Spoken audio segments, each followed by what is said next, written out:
Hey, good morning and welcome to Breakthrough Walls. I'm Ken Walls and I am your host. And today I have the one and only Chris Patterson on the show. This guy was mentored by Ziglar. And I'm excited. And I believe Bob Proctor. I saw that name in there too. So I can't wait to hear his story. So do me a favor, stop everything that you're doing right now and share this out across all your social media platforms so we can get thousands of people to hear Chris's story. So stay with us. We'll be right back with Chris Patterson.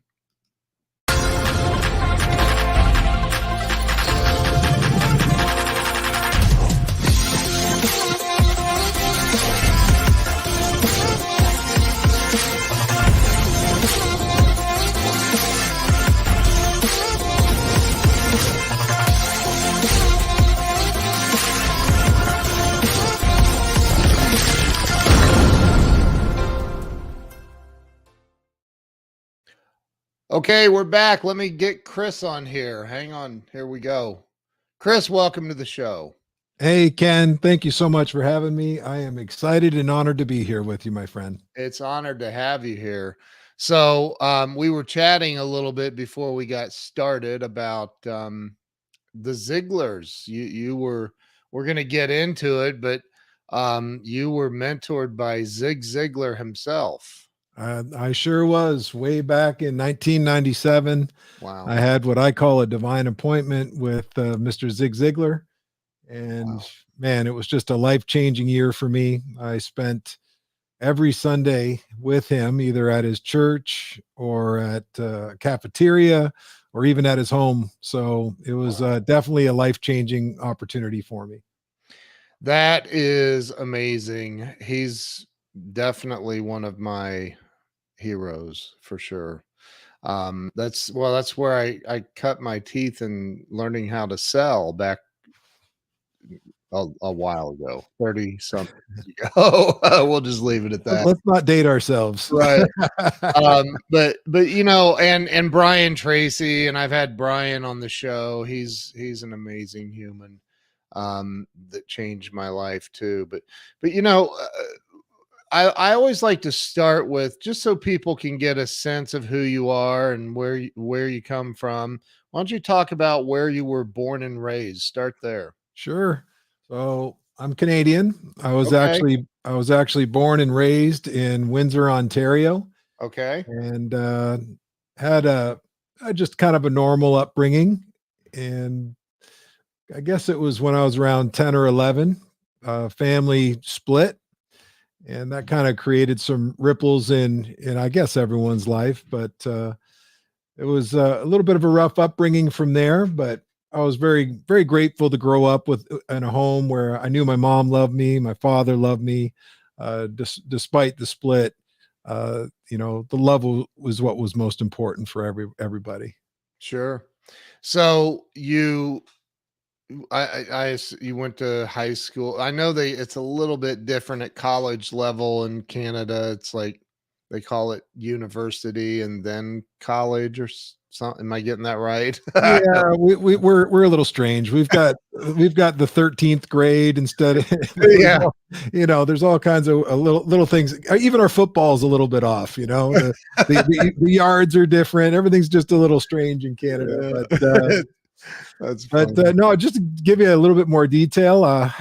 When I was probably about 15, 16 years old, somewhere in there, I had become a really rebellious young man, and no fault to my parents, honestly, but I had become just tremendously rebellious, and I just started doing all kinds of things that I shouldn't have done. I was a very curious young man, and I got involved in all kinds of the wrong areas of life. Yeah. And I like to say I was, by the time I was 25, I was a self-made man, and boy, what a mess you should have seen. I'd made it myself, Ken. Yeah. I had literally crashed and burned. I'd done all the wrong things, chasing the girls and the drinking and the drugs and fighting and the bad attitude and everything else. So that was a rough part of my life. really from the age of about 15 to 25. That decade was very, very difficult for me. Were But you still in Canada the whole time? yeah, I was in Canada all the way up until I was 25 years old. Okay. And then this would interest you. I remember my father called me one day and he said, "Son," he said, how would you like to go to a success seminar?" And me and my bad attitude. Meanwhile, I was broke. I had Right. Right. I had nothing, right? I had no Right. reason to say no. If anything, I was a perfect candidate to say yes. Right. And I said, "I don't know, Dad. I don't know if that's for me." So, despite that, I decided, okay, I'll make the old man happy, right? You know, Right. me and my bad attitude. Right. We went over to the Palace of Auburn Hills in Michigan, and I saw a couple speakers come out, and I was, crossed arms and judgy, and I was like, "Oh, these guys don't really, do anything for me." But Right. then, but then a man came out on stage, and he was marching up and down and back and forth, and he was saying things that I'd never heard of. He Right. was saying things like, failure is an event; it's not a person. And man, I was in such a season of failure at that point, Ken. Yeah. It was crazy. Every area of my life, I'd been fired from 4 jobs. The girl I loved left me. Like everything was I was in this massive season of failure. And when that man said, "Failure is an event, not a person," it just started to change me from the inside out. And I really paid attention. But then he said this. He said, "You can have everything you want in life if you will just help enough other people get what they want." And it was at that point I looked at my dad and I said, "Dad, who in the world is this guy?" And he said, "Son," he said, "if you don't pay attention to anybody else today, make sure that you pay attention to this man. His name is Ziglar." Now, for those of you that don't know, Zig Ziglar impacted over 250 million people in his lifetime. Yeah. That was without the internet, folks. He Yeah. traveled virtually every country across the planet. And he'd had best-selling books and countless downloads of his information. So that was um, my first first experience of seeing Zig Ziglar, Yeah. and things really took a turn a couple years after that as well. You know, wow. I didn't have the same experience. I continued with the alcohol and crazy behavior until I was 34. So, but I've been sober 21 years now. But I'll tell you, I did have somebody I was probably 21 ish, and I was trying to figure out how to sell. I had quit a job building cars at a Honda factory, and thought, I'm gonna get into sales. That's where all the rich people are. And and, and dude, I learned really fast that I had no idea what I was doing. And so somebody said, "Here, listen to this Zig Ziglar tape." And I'm like, cassette tape. Yep. And I'm like, who's that? And what a weird name. That's really a bizarre name to have, And oh my God, I wore that tape out. I had to make copies of it, if you recall, back in the cassette tape days, because I kept wearing it out. But talk about so you were about 25, right? And you heard Zig. I never saw him in person ever, and that just still to this day kills me. But he rings in my head every day of my life. In fact, do you know Kyle Wilson? I'm not familiar with Kyle. Okay, he was Jim Rohn's business partner. I'm trying to look for it. He made these little booklets the little book of Big big ideas. Yeah. by Zig. And on the very front cover, I have a bunch of them somewhere, but on the front inside cover, it has that quote: "You can have everything you want in life if you just help enough other people get what they want in life." And I've lived my life by that for the last, I don't know how many years. When you were 25 and you heard all of these things, right? You heard all of these. I remember I asked Brian Tracy on the show, I said, people are going to hear all this stuff you're talking about, but the majority aren't going to take action. The majority are going to stay stuck in that. What happened for you? You're 25 years old, you're watching Zig Ziglar, you're hearing this stuff. Where did things go for you from that point? Well, thank you for asking. So, while I was sitting in that huge stadium up in the nosebleed section, Oh,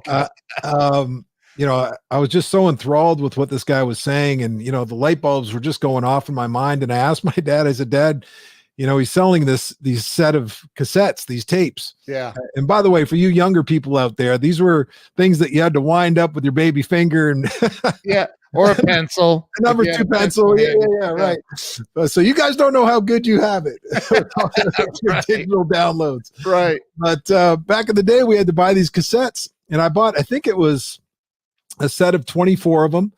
And Ken, I listened to those things over and over and over again. So I did take action. It's impossible to succeed in any endeavor in life if you don't take massive action. Right. We have to execute.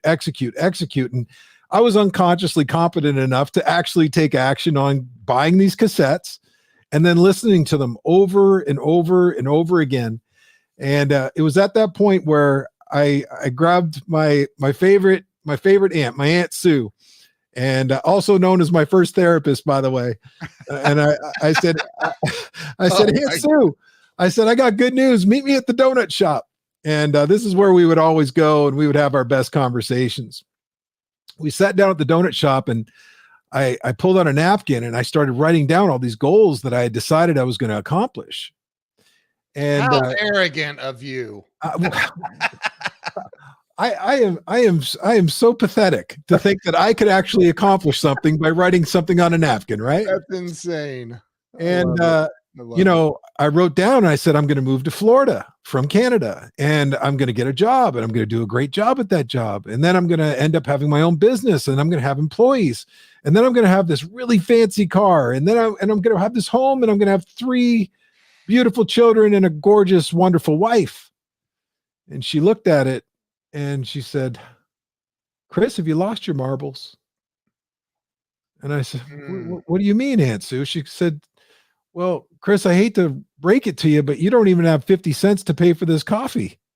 And I said, I understand, but Zig had warned me in those cassettes.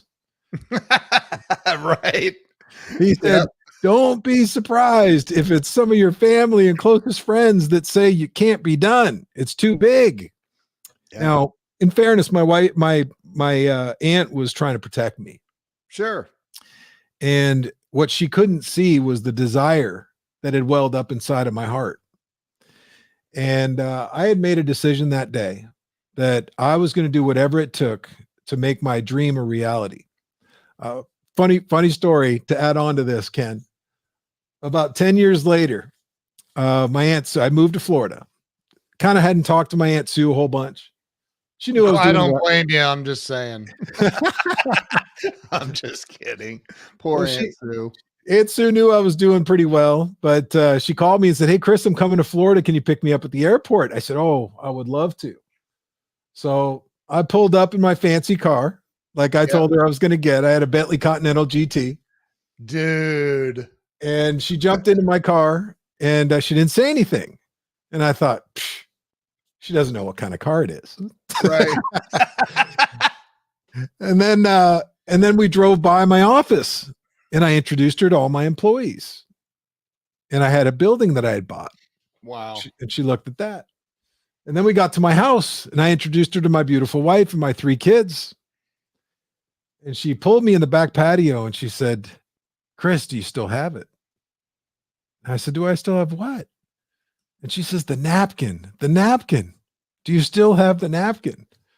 And I said, Aunt Sue, I said, I don't know where that went. I said, I don't physically have the napkin, but I still have the dream.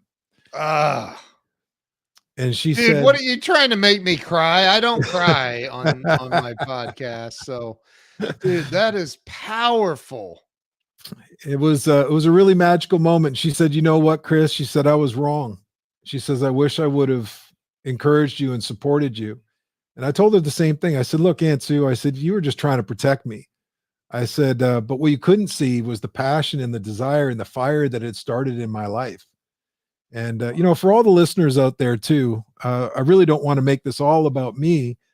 I share this to share with you that each one of you has a desire and a passion deep down inside of your heart as well.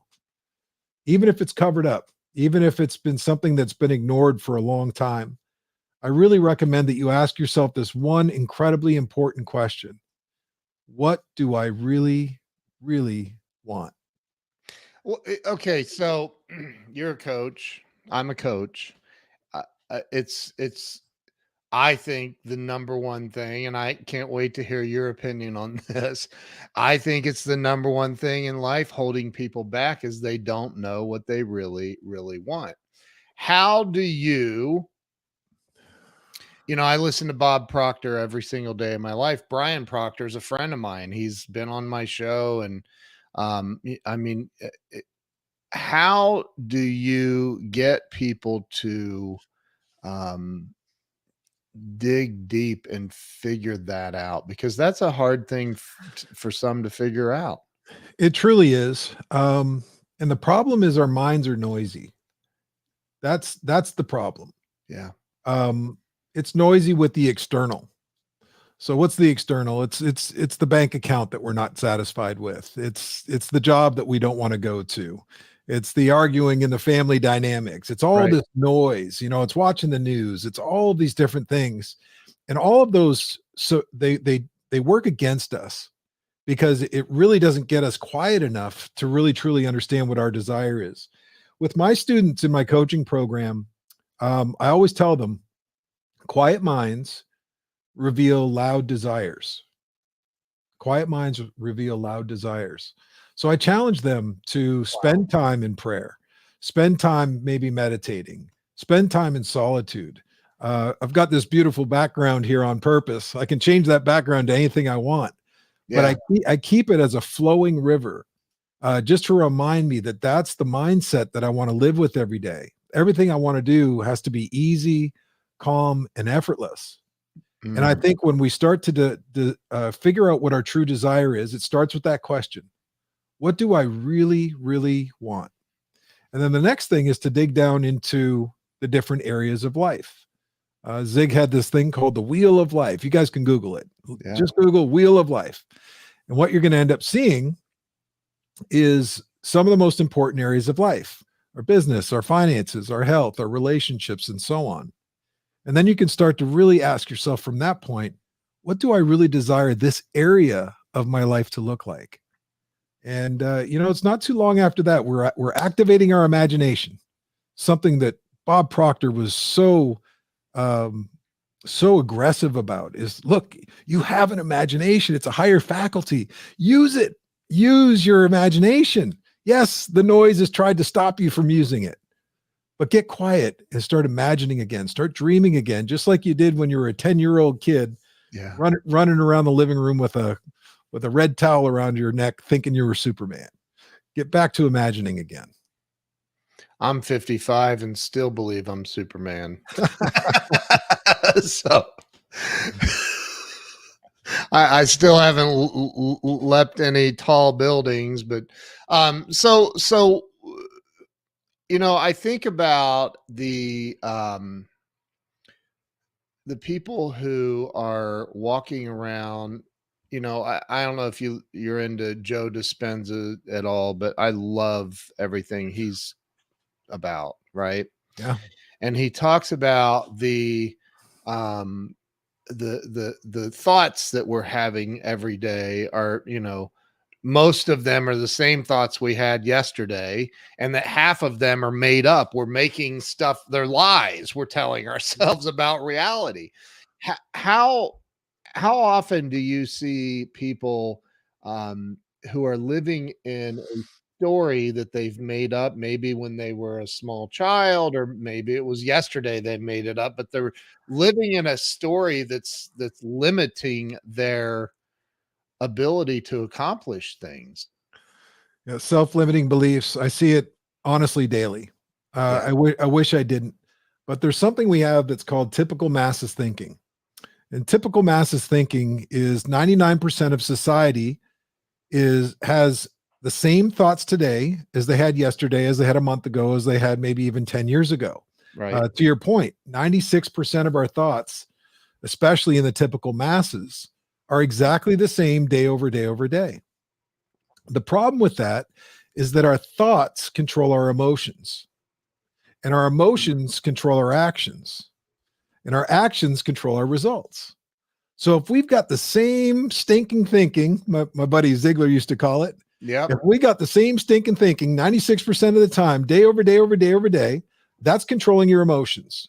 Your emotions are controlling your actions, and your actions are controlling your results. That's going to keep you in what I call a doom loop.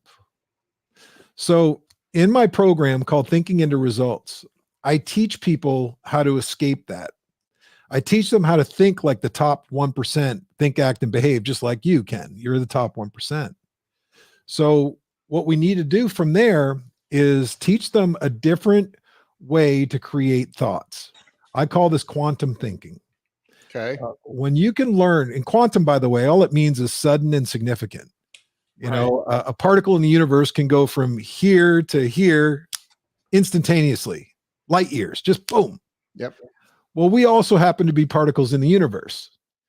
Now, we've been trained that we can't achieve from here to here quickly. Society and schooling and everything else has taught us it's step by step by step by step, but it's really not true. The biggest factor to having a quantum leap in your life truly is changing your mindset for the better. Once you change your mindset completely, you have a paradigm shift. All of a sudden, your emotions completely change, your actions completely change, and so do your results. I mean, you went from at 25 years old not being able to afford a 50-cent cup of coffee, which now that would be about a $5 cup of coffee. But, inflation. right.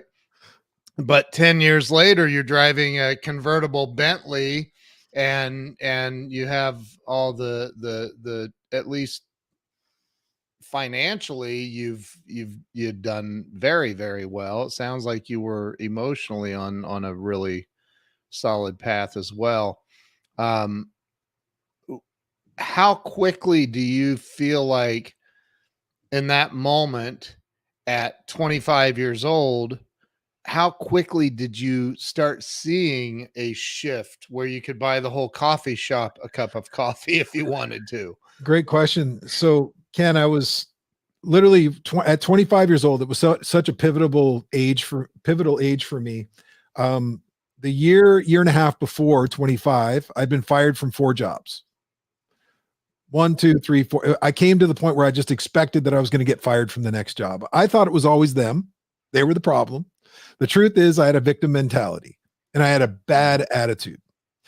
When I started listening to Zig's tapes, literally I had a paradigm shift. I started to think completely different. The next year, after I started listening to those tapes, I moved to Florida. I ended up working in a health club in Plano, Texas. I got promoted 4 times in 1 year. Think about that. I went from being fired 4 times to being promoted 4 times in the very next year. Wow. Zig says this. He says, you are where you are because of what's gone into your mind. You can change where you are. More importantly, you can change who you are by changing what goes into your mind. The only difference from me losing 4 in a row to winning 4 in a row was the information I put into my mind. And that's exactly why I teach what I teach. It's because I want to give people the opportunity to have a radical shift in their mindset. And then they can have very, very rapid results, the quantum results that we were sharing about. But you went from, I mean, you were in Canada, right? At 25, and that coffee shop was in Ontario, right? Canada. Yes. Okay. And the next year you're in Plano, Texas, which by the way is like 20 minutes from me.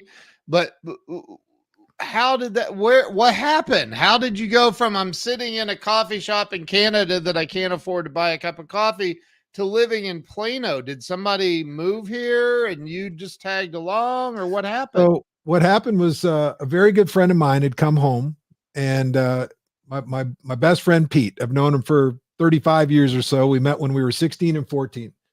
And he looked at me in the eyes and he said, Chris, you don't belong here anymore. I said, really? Where do I belong? He said, you belong in Florida with me. So I went to Florida first. Oh, okay. And I thought I'd go sell health club memberships, just to get by. Right. Didn't want to make a career out of it necessarily, but I did so well selling them that I got promoted to weekend manager, then weekday manager. And then eventually I got a phone call from the CEO of the company. He said, hey, you're really making waves over there in Florida. How would you like to have your own set of clubs? Wow. And I moved to Plano, Texas. And ironically, this is funny. You'll like this. I was teaching one morning all my staff how to sell, just like Zig Ziglar. Right. Do a 2-hour training. You're kind of exhausted after that, right? Yeah. I go back into my office, and as soon as I sit down to relax, one of my employees runs into the room and says, Chris, you got to take this next guy around the club. I said, what are you talking about? I just spent 2 hours training you guys how to do this. That's your job, not mine. He says, you don't understand. You've got to take this next guy. He said, Chris, Zig Ziglar's here. Oh my God. Shut the front door. Are you serious? 100% serious. Listen to this crazy story, Ted. Oh my God. I said, so my heart drops from I could tell by the look in his face and the tone of his voice. I was like, he's legit.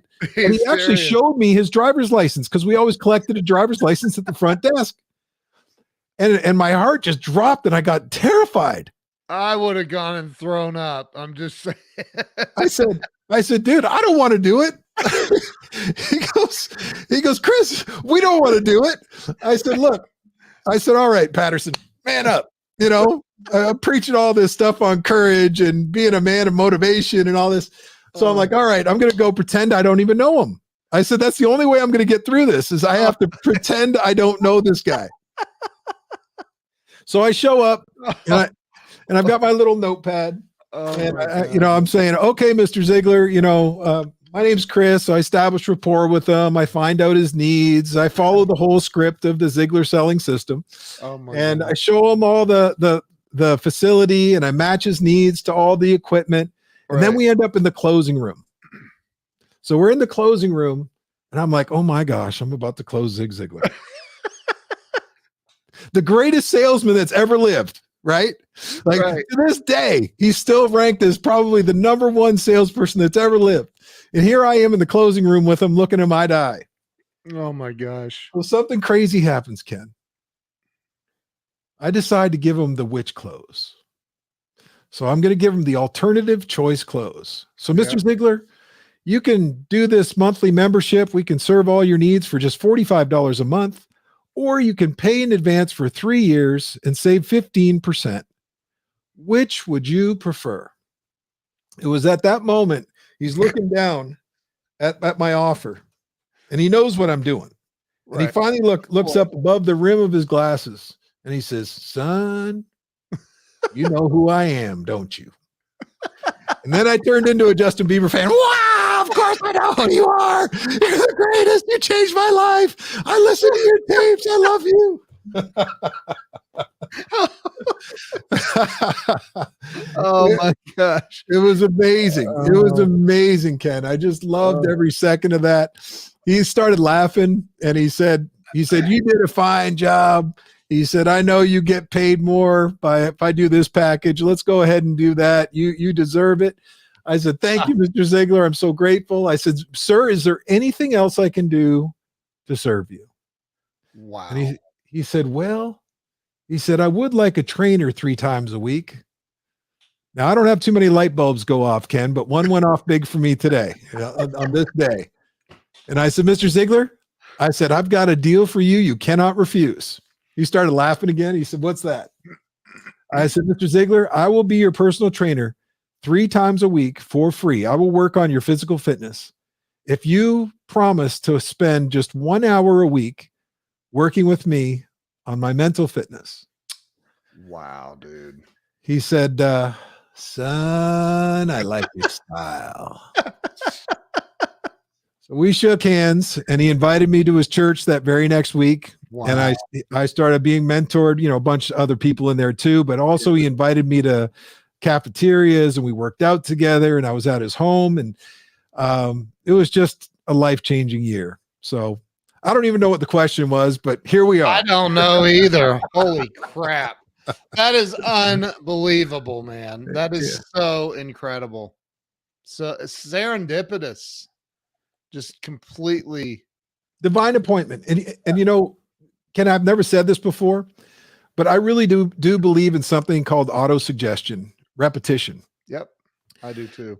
I had repetitively listened to those tapes over and over and over again to the point where I actually materialized the real deal Zig Ziglar. Like, think about that. I saw him in a nosebleed section of this huge stadium. And then not even 2 years later, I'm sitting face to face with him. I really, truly believe that repetition and figuring out what I truly wanted in life started to materialize these divine appointments. Now, okay, let's say that we have a viewer or a listener on the podcast that thinks, okay, back that up. Can you back it up? I can back it up experientially for sure. I'm just playing, man.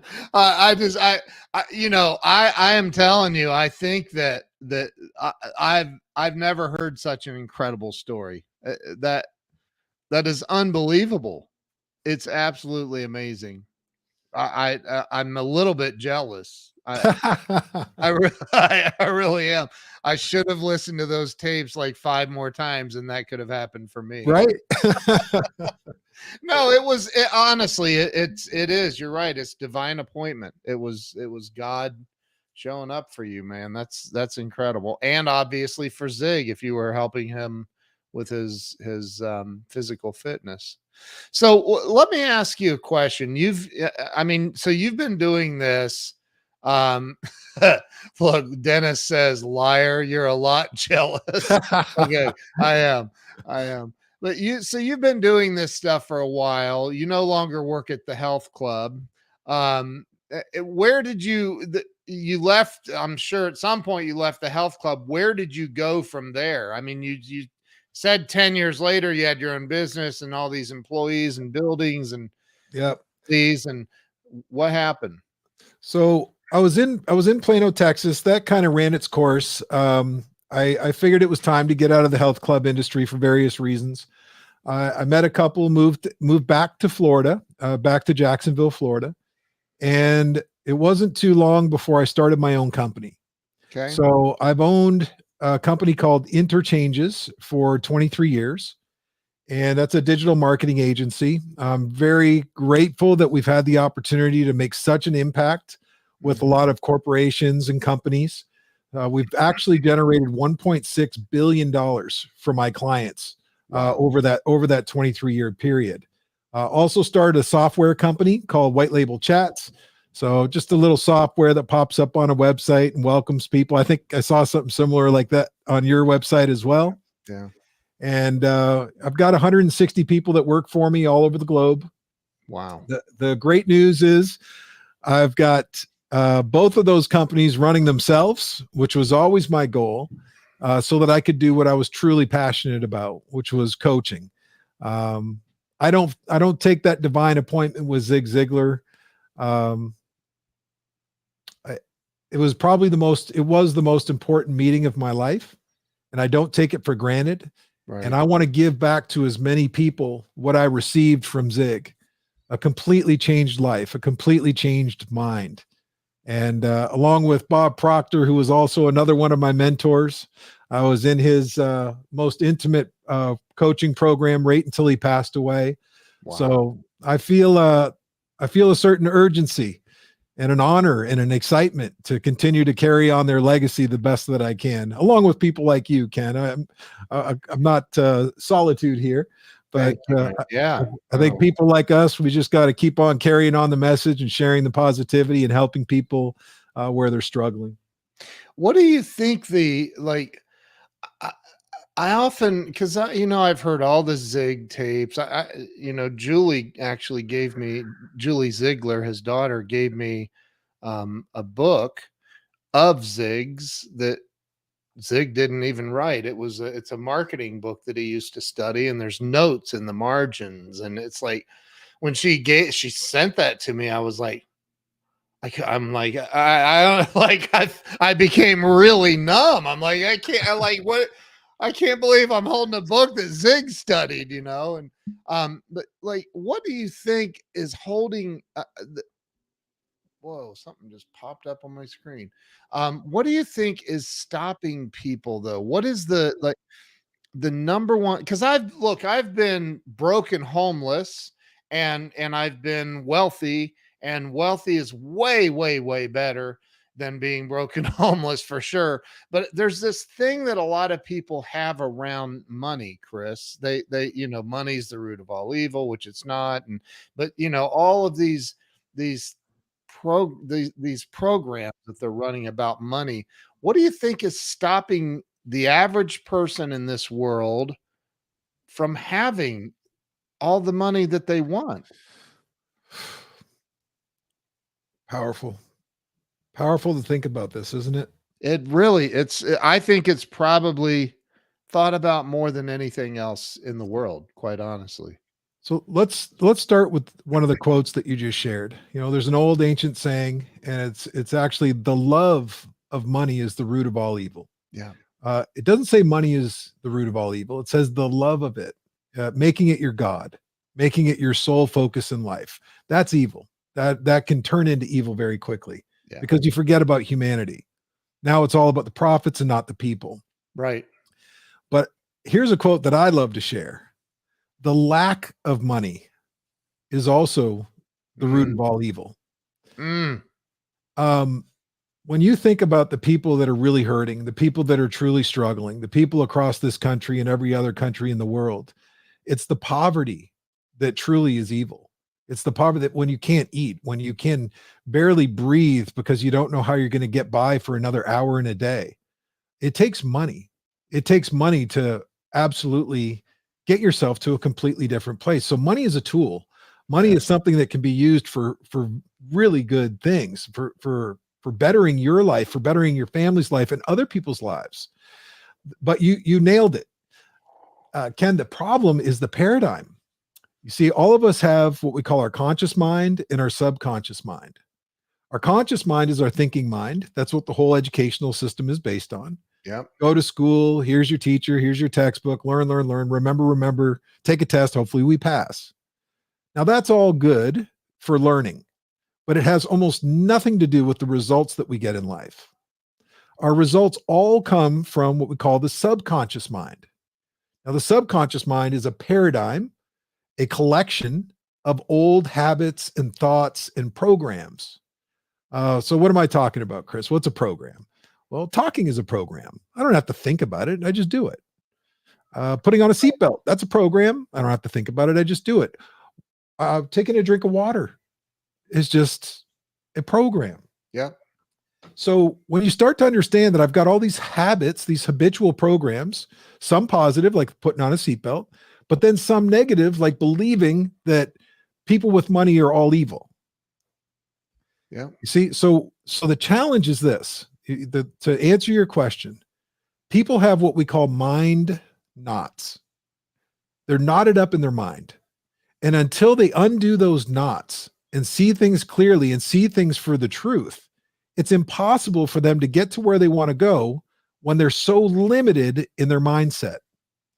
And, that's why I spend 6 months on average with my students, repetitively going over and over and over some truths that I prove to them are true. Yeah. And then they repetitiously put those into our mind, and eventually, slowly, sometimes quicker than others, the knot just becomes untied and it's smooth sailing from there. And that's exactly what happened to me through Zig. I listened to those tapes over and over and over again. I started to believe these truths. I started to mostly believe in myself. And that's when everything took a turn for the better.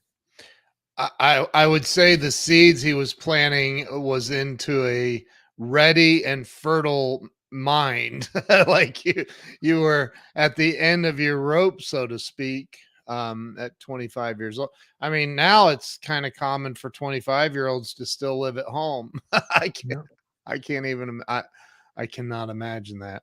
But so you built these companies and it sounds like it took off super fast. It was, I wouldn't say super fast. When I started Interchanges, my digital marketing agency, I struggled for a good 3-4 years, and then it would go well, and then I'd have my dip, and then it would go well, and I'd have my dip. Yeah. And I think that's the thing about success is, it's not a straight line up. It truly is more like the stock market. You have your ups and downs, but the people who seem to win are the ones that have perseverance. I teach a lot about the importance of our higher faculties. Bob Proctor talked about a lot about that too, which is our will to win, our intuition, our imagination, our memory, our perception, our reasoning skills. These are the areas that entrepreneurs really, truly should focus on, because it's those higher faculties that are going to push you through the hard times in business. You're not here today, Ken, because you didn't learn how to persevere. You're not here today because you didn't have, you lacked the will to win. Right. You know what I mean? You had to have imagination to create this wonderful podcast and share it with so many people. So, you are proof that the higher faculties that I just mentioned are critical to us winning. Wouldn't you agree? 1000%. I love that you closed that up with, wouldn't you agree? I love that. Got these subconscious programs of Ziglar's language. I'm again, you're a man we're cut out of the same cloth. I love that, man. So when you decided to, because I remember when I got into coaching and I was like, I'm not a coach. I don't want to be a coach. Like I felt too, like I was too responsible for somebody else's life. What if they die, and so, when you decided to do that, what was the pivotal moment for you where you're like, you know what? I'm going to be a coach. Gosh, it's really interesting. Actually, it was my wife. My wife was getting frustrated because she said, Chris, you're spending more time coaching strangers for free than you are on your own business. And she's like, why do you keep doing that? I'm like, I don't know. I love it. I just want to help people. You can have everything you want in life if you'll just help enough other people get what they want. So I was like, and then after like the 10th time of her saying, what are you doing? I went, maybe I should be a coach. And it wasn't too long after that statement. Yeah. I actually got a call from Tom Ziglar. Wow. And Tom said, hey, Chris, Dad had passed. This was just after 2012. Yeah. And he said, Dad had passed. He said, he asked me a question I'll never forget. He said, how would you like to help carry on Dad's legacy, Zig Ziglar's legacy? Wow. And I had chills all over. I have them right now, just thinking about him telling me that. And I said, Tom, how in the world do I do that?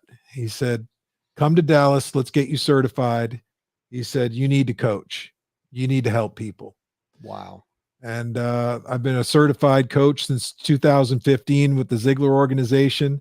I've got my certification with the Proctor Gallagher group as well. The combination of those, by the way, everything I learned under Zig and everything I've learned under Bob Proctor, it's been a phenomenal ride. And I guess the thing I'm most grateful for is that I actually have the tools to help people. Yeah. To undo those mind knots and send them in a completely different trajectory for their life. Dude, that's unbelievable. I'm calling Tom today. Tell him I said, what's up? And tell him he owes me an interview. Tom, it's time for you to get on a plane. That's right. Do you do all yours live? Yeah, I do. So I've interviewed some really interesting people. Ed Milet is a very good friend of mine. In fact, he and I are connecting again in November. I've Wow. interviewed Grant Cardone, Michael Chandler, UFC fighter, is Wow. one of my best friends. I've been his mindset coach for over 12 years now. Wow. So yeah, I love to have live interviews, but I'll tell you what, with the excellence that you've done in this interview, I truly mean this. It's very impressive. I think I'm going to pick your brain on how I can start doing more virtual interviews, because you've got this thing dialed in. This looks fantastic. Oh man, thank you. That means a lot. I've done it. It only took 540 interviews and I finally got it figured out. I'm kidding. I don't know. It's crazy. I think we'll sidebar for a second, but I think that when you don't do it live like this in front of a live audience, you're missing out on a lot of potential people hearing or viewing your stuff, because several reasons, the algorithms and all of that. But yeah, well, I'm definitely willing to help you with that. But is there anything that, pretend that, I mean, my show, rumor has it this is in the top 10% in the world as far as podcasts. Is there anything that, if you had all 8 billion people listening to you at one time right now, and you could say one thing to change the trajectory of their lives and make it, you know, really go up from where they are currently, what is it that you would say if I gave you the microphone right now and said, go, man, you got all 8 billion people are listening to you right now? 3 words: thoughts become things. People are, uh, they underestimate the power of their own thoughts. They underestimate the power of their own mindset. They underestimate the power of the words that they speak on a daily basis. Uh, my life changed and your life changed, Ken, because we started to think in a different way. We started to take responsibility for our lives. We stopped the blame game, at least I did. And I started saying, you know what, instead of being a selfish, self-absorbed son of a gun, why don't I start helping people? Why don't I start making a difference? I want to be a difference maker. And the best way to make a difference is exactly what you and I are doing together. Is we're helping people think better. They're tuning in because they want a better life. Yep. Everybody wants a better life, and they're just grasping, and that's why the internet has exploded. That's why there's so many people to listen to and so many things to look at. But if you're a coach and you're not sharing the power of thoughts, and specifically if you don't have the toolkit to help people get out of their negative paradigms, then you're really doing somebody a disservice. And that's why I get so excited when I tell people thoughts become things. I mean, check this out.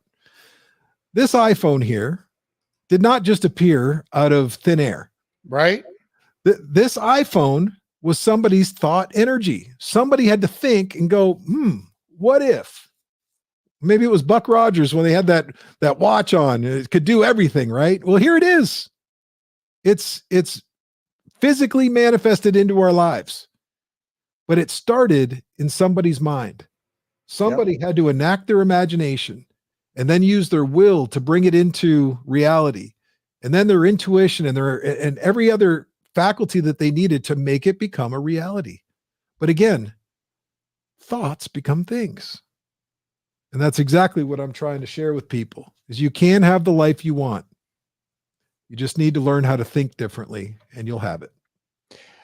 Like, I know that you will, I think you would agree. I mean, that came from Bob Proctor in the movie The Secret. And I'll never, because he said it, I'll never forget the first time I saw it. I was like, that was intense. Like those 3 words, thoughts become things. So, or was it Mike Dooley that said, I forget which one, but was it Bob that? Bob Proctor has certainly talked about Yeah. the power of thoughts for sure.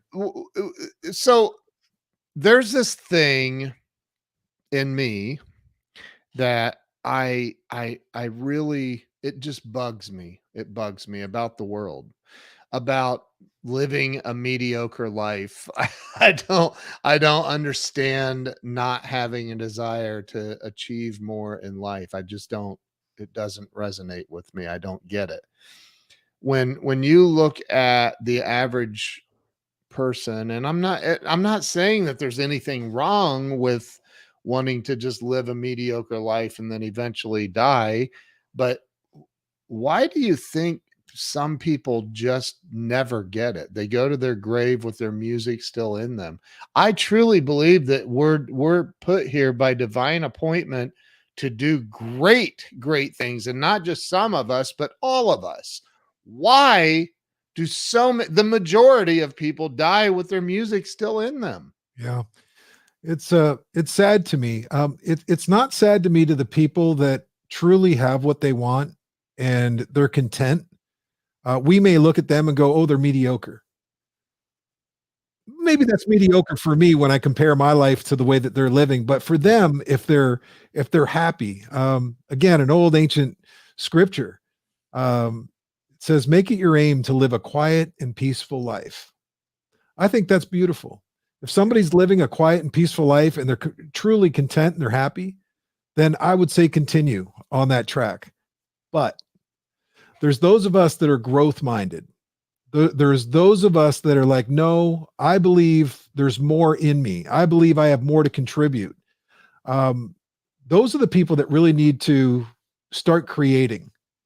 You either create or you disintegrate, especially if you're a growth minded individual. You will disintegrate in your mind. You will become depressed. You'll become anxious. You'll procrastinate, all of those things if you're not creating a better world for yourself and others.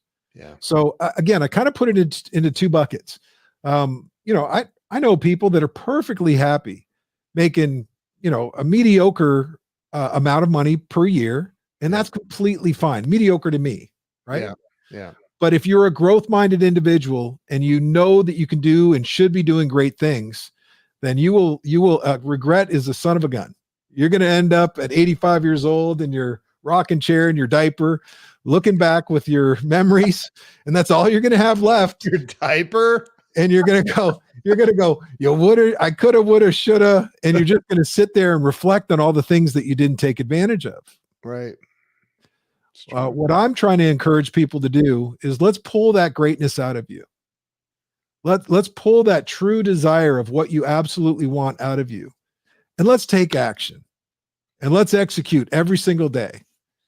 And when people do that, more often than not, we do end up seeing them at the top. Hey, what's your website address?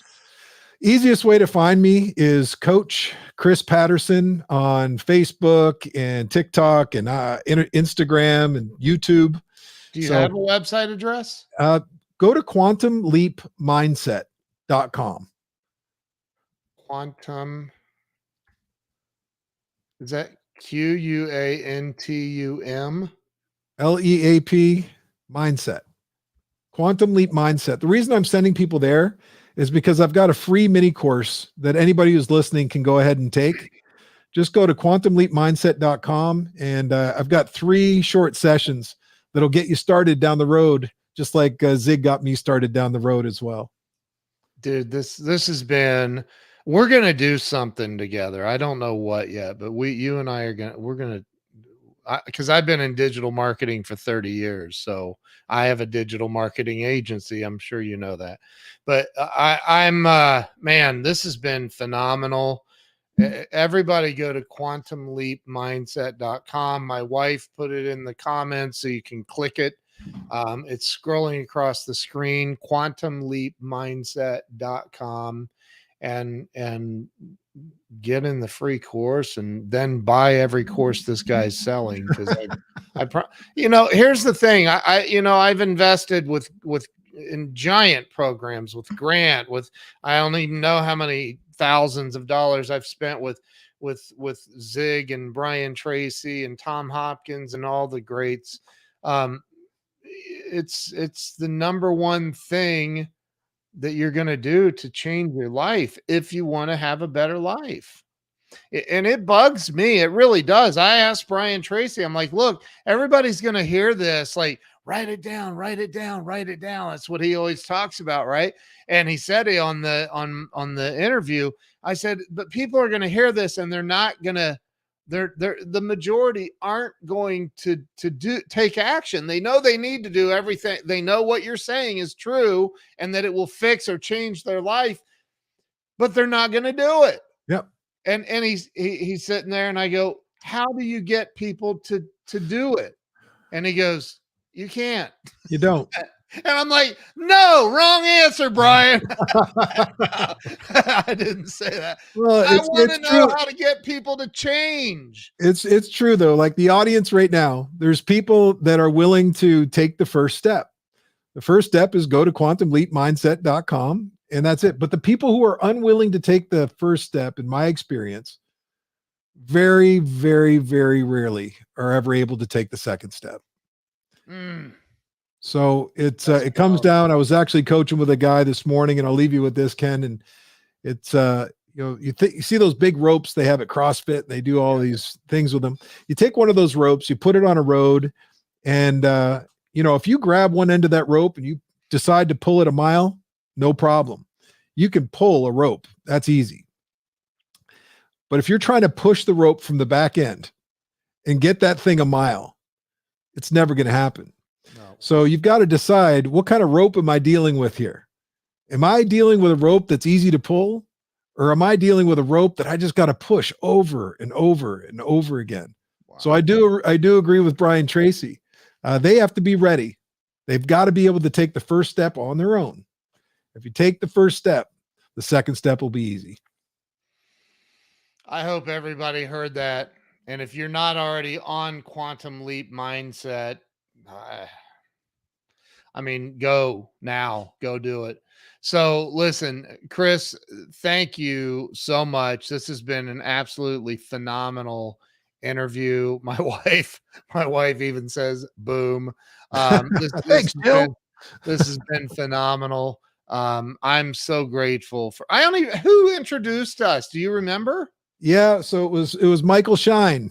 Mike Shine. Oh my gosh. Wow. And by the way, a shout out to Michael Shine, Brenda Shine, and my favorite student, one of my favorites, Hannah Shine. I actually coached her. Wow. She had a radical transformation. You'll have to have a conversation with them about that. But thank you, Michael, for this wonderful opportunity with Ken. I love Mike and Brenda. I love that whole family. They're amazing. Me too. So, Chris, thank you so much. Mike Shine, thank you, brother. I appreciate you referring Chris over. And everybody go over to quantumleapmindset.com right now.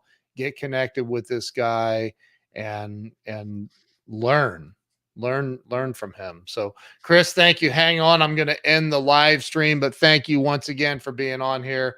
I genuinely appreciate you. Very grateful. Thank you. Thank you. See you guys later.